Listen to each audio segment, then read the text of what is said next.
Howdy folks, welcome to this special tutorial video. We're going to go through some pro tips on how to do the building in the new spline system, since that's hit the main branch and a lot of people are now having trouble with the new system. It has its quirks, but overall it's actually really cool to use. So I'm going to show you a couple things. And the first thing I want to show you here is that the number pad is a big part of what you're doing here. So the first thing you probably want to do is set your grid to 1. It just makes things a lot smoother, but that's the plus key. Anyway, one of the first things that people run into is they say they can't lay track, and I think a lot of what happens here is, if you watch here, there's basically a cone of where the track can go, the end of the track can fit, and so that it doesn't turn too sharp.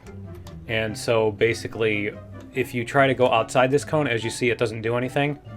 And so you have to keep that within the cone. Now what you can do is, tip number 2 here is you can use the 4 and 6 keys to rotate, and it will reset wherever the track is, the end of the track is at.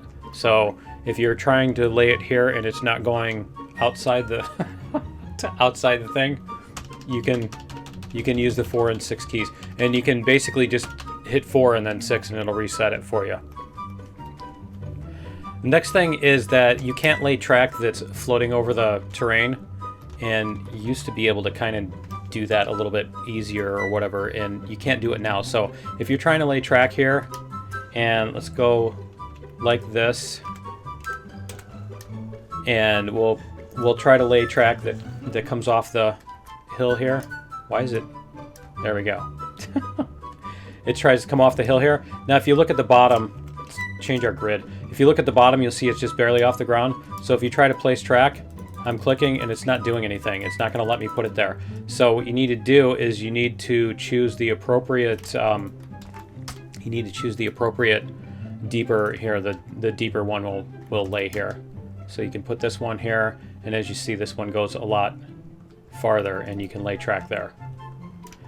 The next thing is the circular tracks, and I will show you that. So when you want to lay a piece of circular track, what you want to do is you'll place your start, and then when you go into circle mode, as you can see here, you can change your radius. The trick with this is that it's still using the spline handles in order to determine where the points are going to be, and so you can't lay more than about a 90 degree. As you see here, it just stops. You can't lay more than about a quarter circle on here. So, and it does point, I mean, you're having to point like way over there. If you watch when I click it, it's actually going to show the little dust, the little piece of dust where I placed it right over there. So yeah, you're going to have to just kind of mess around with that. If you want to lay circular segments, that's how you do it. And the last tip I got for you is that sometimes when you're trying to lay track, you're going to lay it backwards.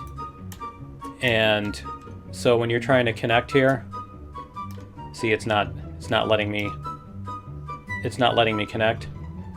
And so it's giving me the link now. It's making a liar out of me.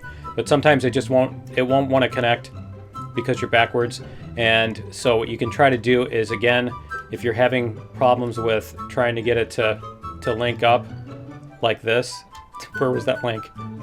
If you're having problems trying to get it to link up, just try spinning the track again. Maybe it might be 180 degrees backwards. Sometimes you'll try to spin it, and that's when you'll notice it's like this. So that's all the tips I've got for you. You should be able to build a lot easier with that once you know those things are happening. And thanks, and we'll see you in the game. Later.